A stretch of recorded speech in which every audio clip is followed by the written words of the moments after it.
Oke. Kalau kita masuk ke definisi dari screening atau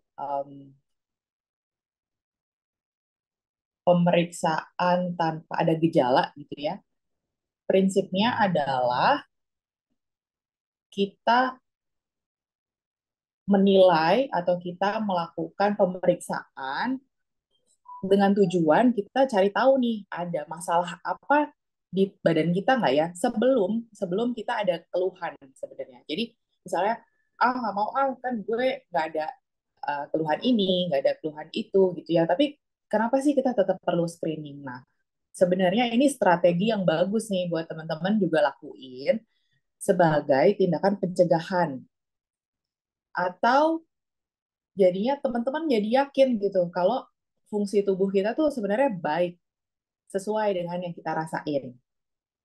Yang ketiga, kalau memang ada apa-apa gitu ya, walaupun semoga baik-baik aja gitu, kalau ada satu poin yang misalnya ada masalah, kita punya waktu untuk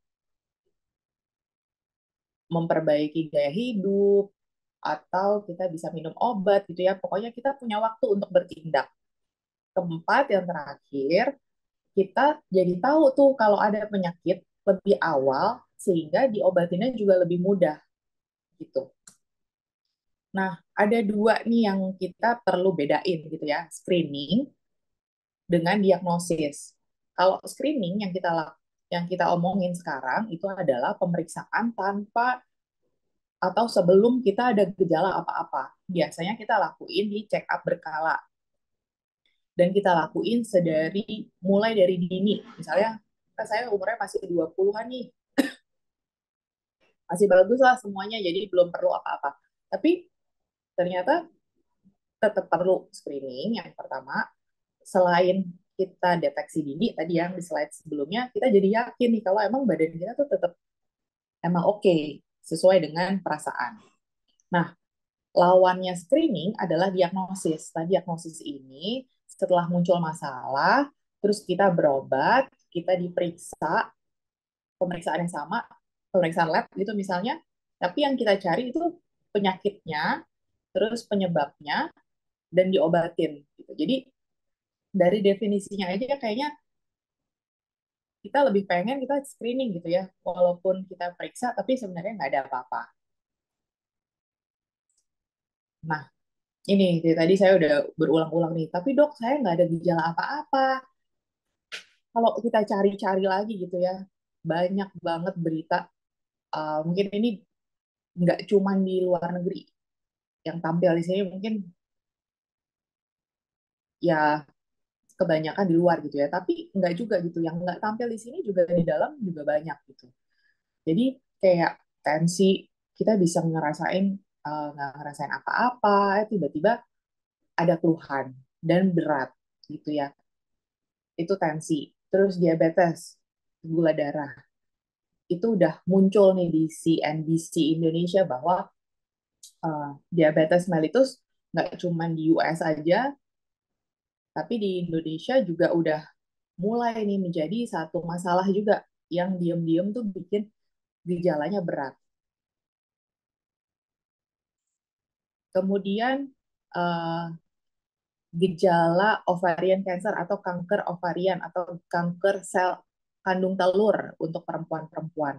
Nah, ini juga ketahuannya tuh bisa udah akhir-akhir gitu, udah muncul belakangan misalnya perutnya udah membesar, nyeri, kurus gitu baru ketahuan. Padahal itu udah stadium yang cukup akhir. Padahal kalau di screening lebih awal, diketahui lebih awal, itu dia bisa diatasi lebih awal juga gitu. Kemudian sakit yang lain, misalnya sakit ginjal atau sakit kanker gitu. Kalau misalnya lihat dari sini, memang kebanyakan sakitnya itu yang berhubungan dengan gula, kemudian hipertensi, kemudian kanker. Selain itu, ada penyakit yang uh, berikatan juga nih sama tensi dan gula darah, yaitu cardiovascular disease atau penyakit jantung atau penyakit pembuluh darah, misalnya stroke dan yang lain-lain. Nah, itu sangat baik atau sangat bermanfaat kalau dilakukan screening. Tadi kita ngomongin screening versus diagnosis. Tujuannya apa kita lakuin screening dan lakuin diagnosis? Sebenarnya yang kita mau itu kita prevent atau kita cegah menjadi yang paling kanan nih sebenarnya ya, gitu. Jadi mulai dari yang paling kiri dulu nih, dari sehat. Dari sehat. Ada beberapa level atau beberapa tingkatan dari prevention atau pencegahan. Yang pertama, primordial prevention. Yang selanjutnya, primary prevention. Yang selanjutnya lagi, secondary dan tertiary prevention. Jadi kalau misalnya teman-teman ngomongin, saya belum sakit apa-apa nih, saya belum perlu periksa. No. Terus ada lagi, saya udah sakit nih, jadi saya nggak perlu periksa. Atau saya nggak perlu ada pencegahan lagi. No. Jadi sebenarnya kalau kita ngomongin pencegahan atau prevention, kita ngomongin dari awal sampai akhir. Kita pengen kita tetap sehat, kita tetap uh, terjaga well-being-nya. Kalau misalnya teman-teman cari gitu ya, apa sih arti sehat? Sebenarnya WHO bilang itu tuh sehat bukan cuman bebas dari penyakit, tapi juga teman-teman tuh dan saya sehat secara fisik, kemudian juga saya secara well-being atau secara keseluruhan itu sehat. Jadi ada lagi sebenarnya yang perlu diperhatiin yaitu social well-being juga gitu ya. Jadi selain tidak dengan penyakit, tapi ada secara sosial juga baik. Nah, balik lagi ke prevention atau pencegahan. Yang pertama, primordial prevention. Di step yang ini, kita masih sehat nih. Masih smile gitu ya. Mulai dari sehat, kita lakukan primordial prevention berupa kita jaga kesehatan secara umum. Itu misalnya saya mandi 2 kali sehari, sikat gigi 2 kali sehari, gitu ya, untuk menjaga kesehatan mulut. Atau saya makan 3 kali sehari dengan uh, nutrisi yang baik. Gitu. Jadi saya dari awal atau kita mungkin dari awal kita orang sehat juga lakuin hal-hal yang baik untuk menjaga kesehatan kita. Itu namanya primordial prevention. Kemudian masuk prevention yang kedua atau pencegahan yang kedua yaitu primary prevention. Ini hal-hal spesifik yang kita lakukan untuk mencegah faktor risiko. Misalnya nih, saya gemuk gitu ya, atau saya punya riwayat di keluarga itu sakit jantung atau sakit gula darah. Saya sendiri masih sehat gitu ya, tapi saya ada resiko keluarga saya kayak gitu.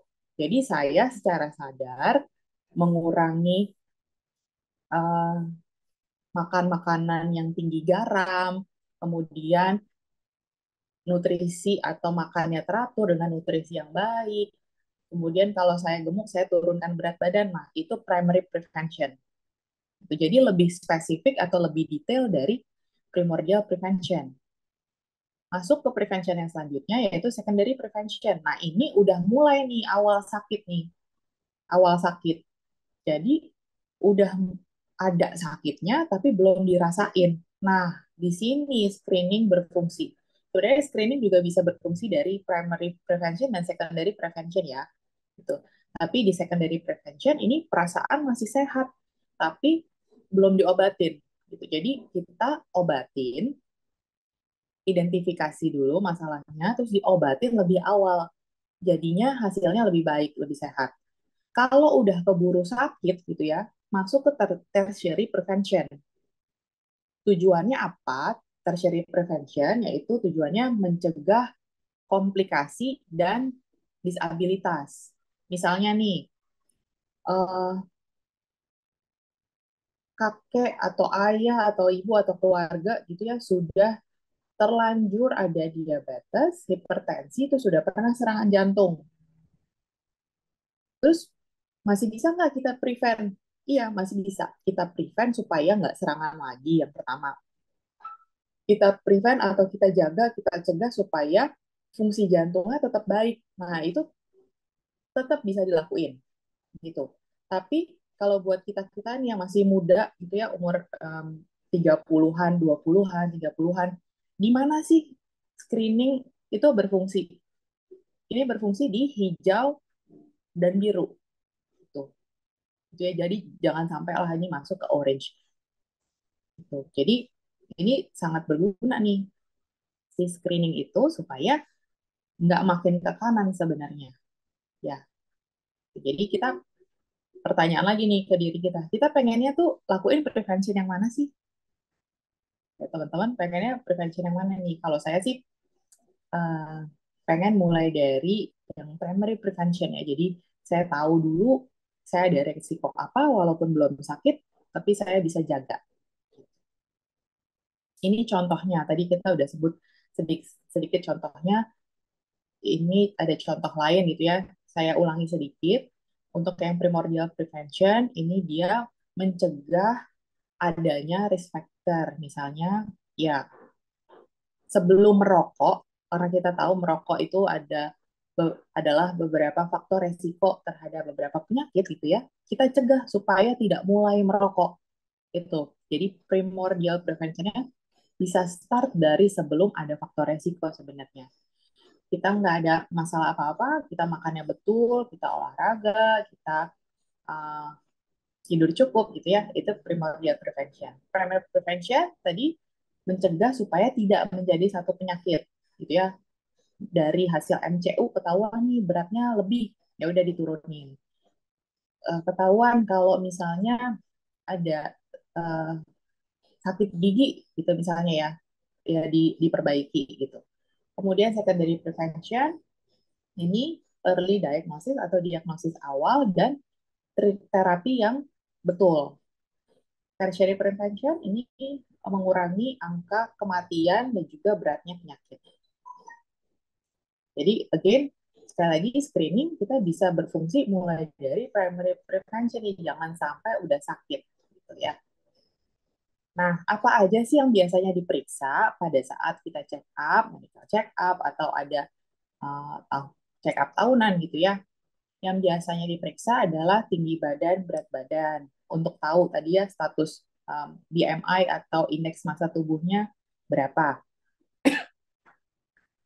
Kemudian tekanan darah, pemeriksaan darah lengkap, profil gula darah untuk diabetes, kemudian fungsi hati ginjal, kemudian ada screening untuk cancer, terutama untuk lansia. Memang ada kriteria yang direkomendasikan untuk pemeriksaan cancer. Kemudian ada pemeriksaan radiologi atau misalnya foto toraks atau EKG. Nah, ini juga ada rekomendasi usia yang direkomendasikan untuk start mulai pemeriksaan radiologi dan EKG. Persiapannya apa? Sebenarnya yang butuh persiapan sekali adalah profil gula.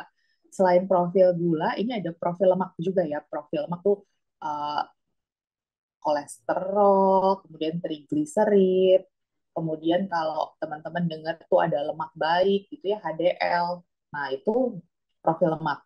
Profil gula dan profil lemak ini biasanya butuh puasa. Puasa selama 8 sampai 12 jam.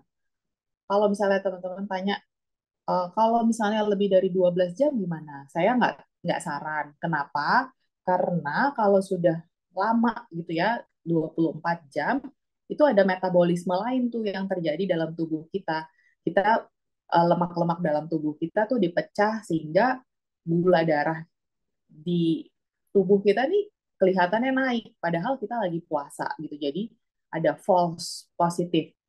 Dia kelihatannya gulanya banyak atau ada kayak pada kutip kencing manis, padahal sebenarnya enggak, itu karena ada metabolisme lain gitu. Jadi uh, pada saat pemeriksaan check up puasa sesuai dengan anjuran waktunya ya gitu. Dan yang dimaksud dengan puasa di sini masih boleh itu minum air putih. Jadi tidak ada asupan gula atau makanan selama 8 sampai 12 jam. Oke, kita masuk sedikit-sedikit ke pemeriksaan dan hasilnya. Terus kenapa ini penting gitu untuk dilakuin ya? Pertama dari tinggi badan dan berat badan. Sebenarnya ini simple banget kita juga hari-hari lakuin gitu ya. Atau misalnya yang cewek-cewek nih, saya sendiri juga suka ukur berat badan, penasaran wah tambah gemuk atau enggak. Pemeriksaan yang simple ini nih ternyata penting gitu. Kalau kita lihat di data, terutama data di Indonesia sampai dengan tahun ke 2019, ini sebenarnya grafik dari burden penyakit. Jadi semakin ke sini, ini burden atau beban akibat dari obesitas ini makin besar. Selain obesitas, ini ada physical activity yang kurang, gula darah tinggi, air pollution. Nah, ini menjadi menambah beban. Tapi ini paling tinggi ini obesitas. Jadi pemeriksaan tinggi badan dan berat badan yang sangat simpel dan sederhana ini sangat membantu, gitu ya. Kemudian secara pertambahan, data pertambahan ini dia bertambah 400% atau 4 kali lipat sejak tahun 1990. Oke, kalau kita tanya, memang kriterianya berapa sih gitu ya yang masuk ke obesitas? Nah, ini ada kriterianya. Untuk kita, Asian, orang Asia gitu ya, di atas BMI 23, ini sudah masuk overweight. Dan lebih dari 25, ini udah obesitas. Yang direkomendasikan yang mana? Di sini, di antara 18 sampai dengan 23 gitu. Kalau misalnya uh, teman-teman tanya, nih dok kayak saya gemuk nih, tapi BMI masih di 22 gitu ya. Jadi sebenarnya secara indeks massa tubuh masih sehat, gitu ya, masih dalam kategori yang normal.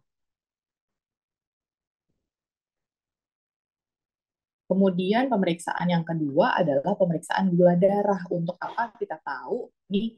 Untuk cek ada darah tinggi atau enggak. Gejalanya apa aja sih memang yang bisa terjadi pada kalau tensinya tinggi gitu ya. Kita bisa rasanya sakit kepala yang biasanya nggak pernah sakit kepala, nih sakit kepala. Kemudian rasa tegang di leher, kemudian jadinya uh, mudah jadi emosi gitu ya, gitu. Tapi selain ada gejala, bisa juga nih darah tinggi tanpa ada gejala. Jadi sangat penting untuk kita cek berkala. Oke, ini kategorinya. Kapan dikatakan tinggi sih gitu tekanan darah? Jadi kalau teman-teman perhatiin pada saat check up itu tuh ada kayak atas, bawah gitu ya. Tekanan darah atas saya tinggi atau tekanan darah yang bawah tinggi gitu ya. Sebenarnya itu menggambarkan tekanan tertinggi sama tekanan terendah untuk feeling jantung atau mengisi rongga jantung gitu ya. Dan ada tekanan yang eh, paling baik untuk tubuh kita, yaitu yang normal.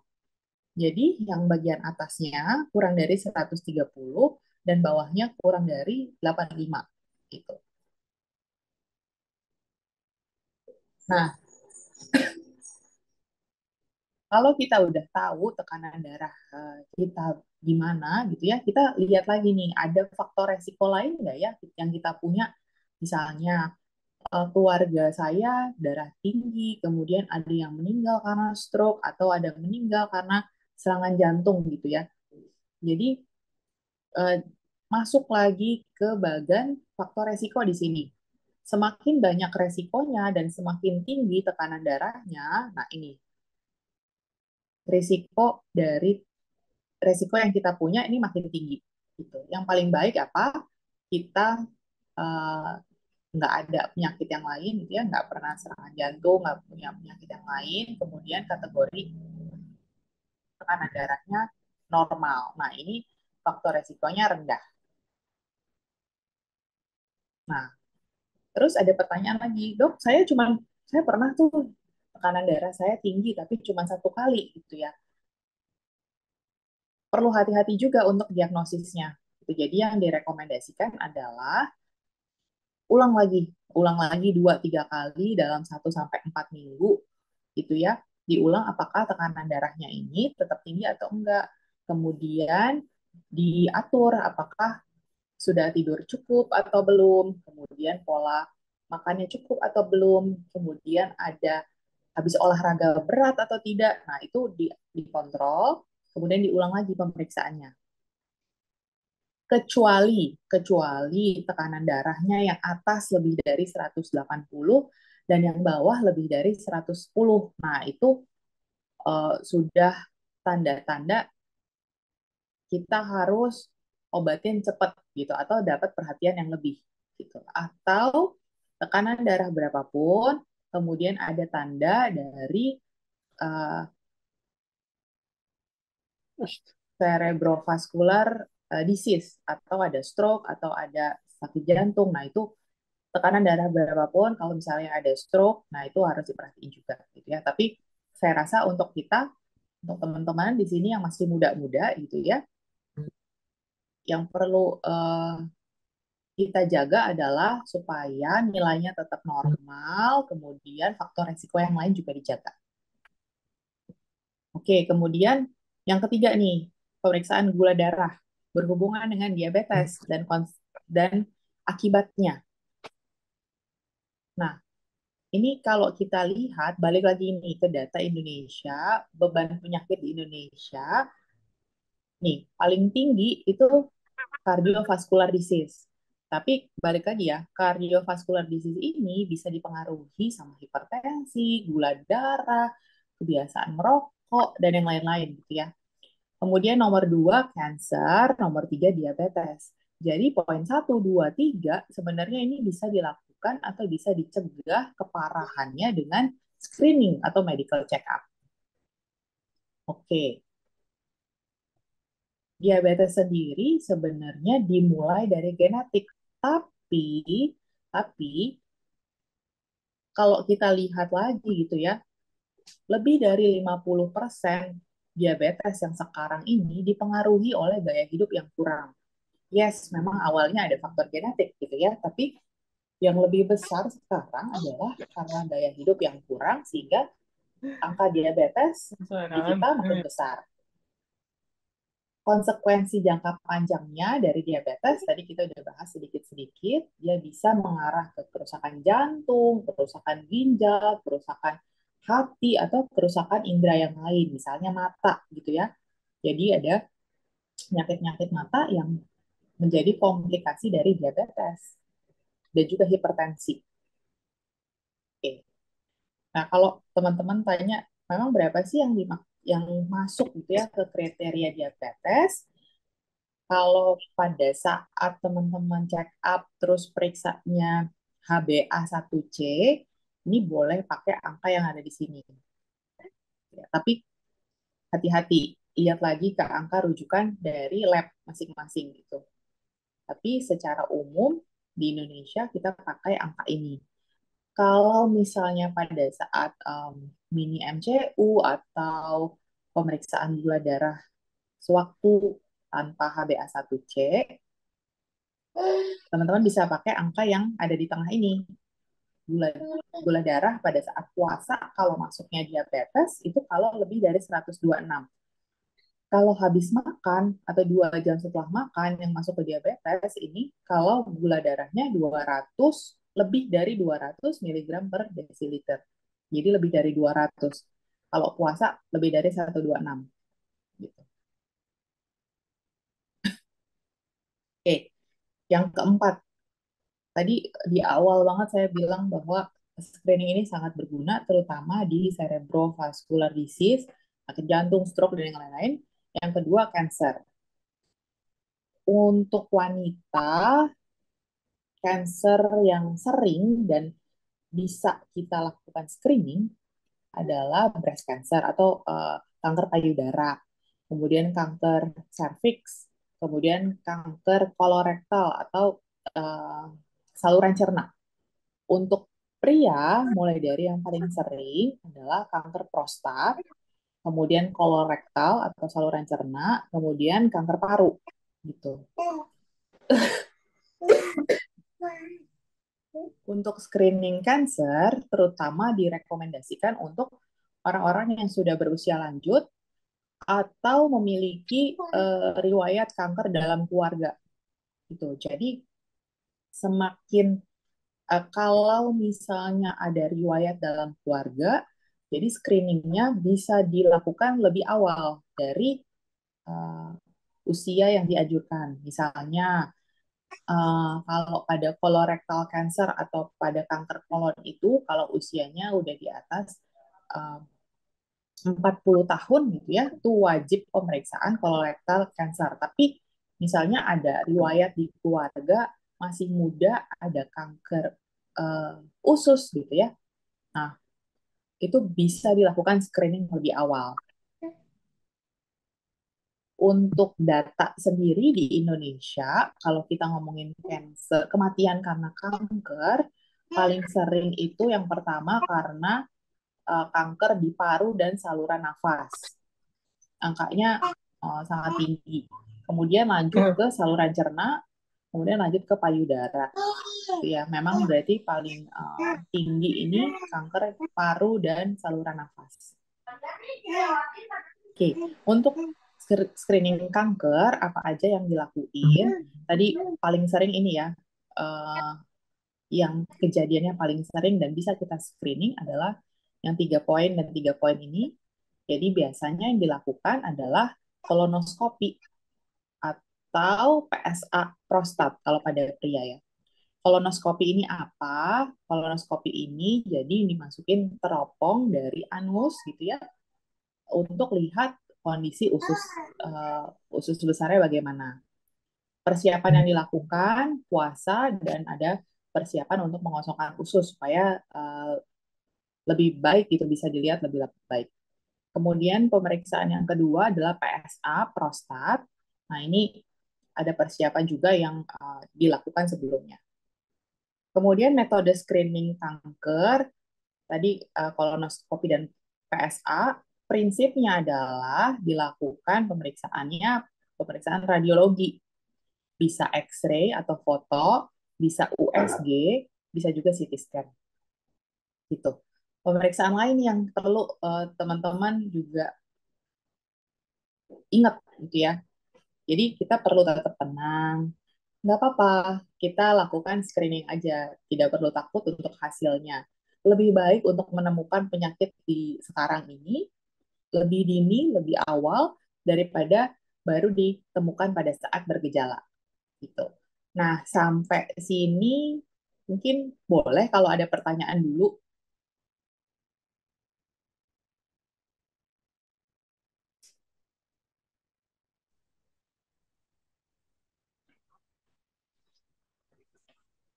Kayak ada tidak ya yang mau tanya gitu?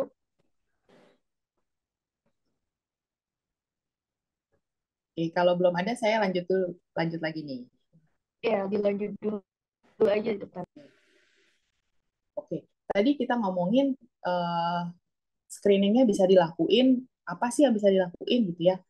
Nah, sekarang ngomongin kenapa sih bisa kejadian eh, ada kejadian penyakit atau screening lain yang bisa kita lakuin atau ada pencegahan apa yang bisa kita lakuin gitu ya. Kalau ngomongin penyakit-penyakit yang tadi itu kita ngomongin antara genetik sama lifestyle. Tadi sempat saya udah bahas bahwa yes, memang ada faktor genetik, tapi lifestyle ini sangat berkontribusi besar juga nih terhadap munculnya penyakit-penyakit tersebut. Ini lagi faktor-faktor lain nih yang mempengaruhi sekarang kenapa sih angka kasusnya meningkat juga gitu ya, karena rokok, kemudian polusi gitu. Jadi semakin berat beban uh, metabolisme tubuh dan muncul penyakit-penyakit juga semakin mudah ditambah dengan lifestyle gitu ya. Tapi ini aja apa namanya polusi aja atau rokok juga termasuk dalam salah satu lifestyle yang memang cukup besar kontribusinya terhadap penyakit-penyakit yang tadi kita omongin ya. Nah, ini lagi lifestyle yang lain nih yang saya juga uh, lakuin gitu ya. Makan enak, makannya wah santan, pagi sore kopi dengan gula yang cukup banyak gitu ya. Nah, ini yang perlu mulai kita perhatiin ini dari yang muda-muda. Nah, Gimana sih kita bisa mulai? Mulai dari primordial prevention nih. Ada 3 pilar sebenarnya yang saya pengen kita, yang saya juga masih belajar terus nih. Yang pertama, diet. Diet itu nggak harus sedikit, kita nggak harus kurus, tapi yang penting nutrisinya baik gitu ya. Pertama diet, kedua olahraga cukup, yang ketiga yang paling sering ketinggalan nih, tidur dan istirahatnya juga harus cukup gitu. Itu 3 pilar utama yang kita bisa mulai start dari awal. Selain screening ya, selain screening nih belum ada apa-apa, saya tetap sehat. So, saya nggak harus ngapa-ngapain dong. Tetap bisa dong, tetap bisa dengan menjaga 3 pilar ini. Nah, diet dan nutrisi yang teman-teman bisa lakuin, dan saya juga masih terus belajar gitu ya, untuk eh, kebutuhan kalori masing-masing disesuaikan dengan berat badan. Tapi prinsipnya kita bisa pakai rumus piring sehat ini. Jadi seperempat isinya karbohidrat, boleh nasi, kentang, roti, tapi dia seperempat. Kemudian seperempat lainnya isinya protein. Nah, setengah piringnya isinya buah dan sayuran.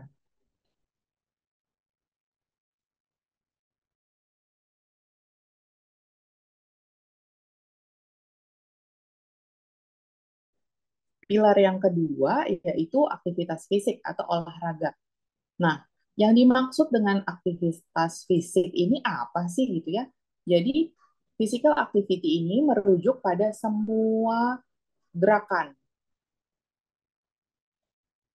yang apa namanya? Yang paling populer, cara yang paling populer untuk kita tetap aktif yaitu jalan, sepeda, atau lakuin active recreation dan main-main yang memang membutuhkan gerakan yang banyak. Nah, ini bisa dilakukan kapan aja, dengan level skill apa aja, dan bisa dinikmati gitu ya. Kata WHO, itu physical activity itu nggak harus yang serius atau berat gitu ya, tapi ini lakukan dengan level skill yang memang disesuaikan dengan semua orang dan bisa dinikmati oleh semua orang gitu. Jadi kita mulai bisa lihat nih, jadi aktivitas kita sehari-hari apa ya gitu. Dan yang poin yang penting adalah konsisten. Konsistensi adalah kunci. Kemudian teman-teman bisa cari teman atau grup gitu ya untuk meningkatkan konsistensi gitu. Jadi intinya adalah konsisten dan jadinya bisa dinikmati gitu. Secara keseluruhan, untuk meningkatkan kesehatan dari kardiovaskular atau jantung itu bisa mulai dari jalan ya, jalan atau yang intensitasnya moderate untuk aerobik gitu. Dilakukan minimum atau at least 30 menit selama 5 hari, dengan total 1 minggu itu 150 menit gitu. Gitu ya. Jadi minimal untuk kesehatan jantung kita jalan dengan intensitas sedang atau ada olahraga aerobik dengan intensitas sedang minimal 30 menit 5 hari seminggu.